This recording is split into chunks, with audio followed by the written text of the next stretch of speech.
On va parler d'un Starfighter aujourd'hui, le 75-360, le Yoda Starfighter.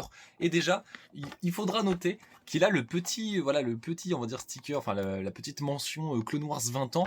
Mais je trouve qu'elle est perturbante parce qu'on croit que c'est Clone Wars qu'on connaît tous. Mais non, ça c'est Clone Wars 2003, la première version de Clone Wars. Les 20 ans de Clone Wars 2008, ça sera en 2028. Chaque chose en son temps. Mais voilà, c'est un peu perturbant, je trouve, en 2023. Parlons sinon du modèle, le modèle qui est juste là. On retrouve donc une très belle réalisation du Starfighter de Yoda. C'est pas sa première réalisation parce qu'en effet, il a déjà été fait en 2017. Honnêtement, je pensais que les deux avaient été faits coup sur coup, mais il y a quand même 6 ans de différence, plus de 6 ans de différence entre les deux versions.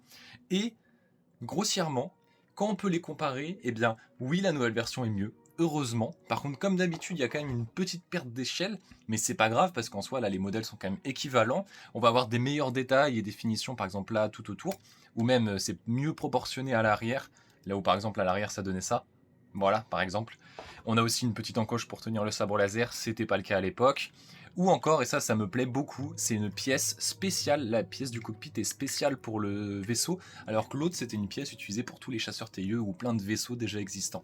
Il y a vraiment une volonté là d'avoir des bonnes finitions, ou encore cette petite pièce qui permet voilà d'ouvrir les ailes, mais ça se bloque en position, alors que sur l'ancien modèle, là je l'ai bien fait, mais voilà sur l'ancien modèle, voilà on pouvait aller jusqu'au bout, donc c'était un peu à nous manuellement. C'est du détail, certains pourraient me dire, mais c'est ce détail qui je trouve rend du coup le modèle vraiment sympa, avec forcément un emplacement pour l'astromécano et un petit cockpit. Avec on a deux mini-figurines, petit Starfighter classique. On va d'abord retrouver R2D2, mais ce qui fait plaisir, c'est qu'on est dans sa nouvelle version où maintenant ils sont capables de faire de l'impression au dos. D'ailleurs, maintenant, ils n'ont plus le droit de retourner en arrière. Pour moi, ils sont obligés de proposer tout le temps le R2D2 avec impression au dos. Sinon, c'est ce qu'on appelle un petit peu de la flemme ou de l'économie d'argent. Voilà.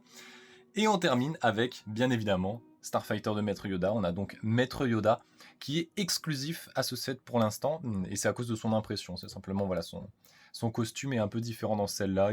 J'aime bien, je crois qu'il est appelé Yoda, genre Yoda veste ouverte. Mais bon, ça fait plaisir en tout cas de l'avoir.